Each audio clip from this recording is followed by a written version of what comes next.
El fons antic imprès en llengua catalana de la Biblioteca de Filosofia i Lletres conté documents publicats fins a l'any 1958. A més, compta amb reproduccions facsímils de documents dels segles XIV al XIX que completen la col·lecció, moltes d'aquestes amb temàtica valenciana. Es tracta d'una col·lecció viva, sotmesa a noves entrades per compra i donació. Dins de la col·lecció podem destacar, entre d'altres, el llibre dels fets o crònica de Jaume I. És la primera de les 4 grans cròniques historiogràfiques i comprèn la conquesta de Mallorca, València i Múrcia. Els furs i ordinacions del Regne de València, la primera compilació impresa de les normes i els costums valencians. El llibre del Consolat de Mar, amb un compendi de lleis de dret marítim que va regir durant segles el comerç a la Mediterrània. Les obres d'Ausiàs March, una de les figures cabdals del segle d'or de la literatura valenciana. Les trobes i lahors de la Verge Maria, la primera obra literària impresa a Espanya.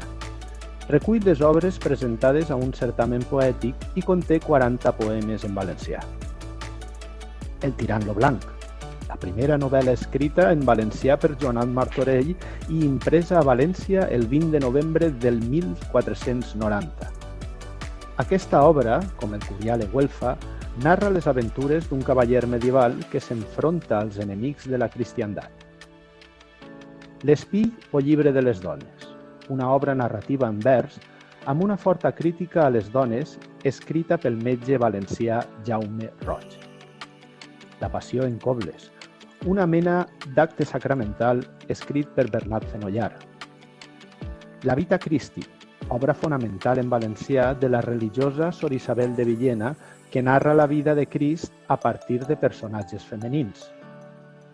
El Salteri de Joan Roís de Corella, l'últim gran escriptor del segle XV valencià. A més, la col·lecció de fons antics, amb obres publicades entre l'any 1839 i el 1958, abraça títols molt significatius de llengua, literatura i història fonamentalment.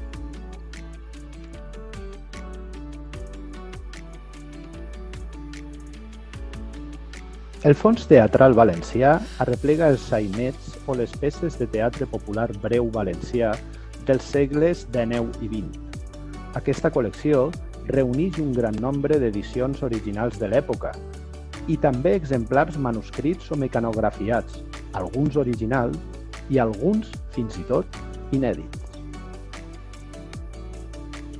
Pel que fa a les revistes, cal ressaltar el setmanari artístic i literari Quatre Gats, del qual es van publicar 15 exemplars al llarg del 1899, i també la publicació periòdica El Teatre Català, publicada entre el 1912 i el 1917.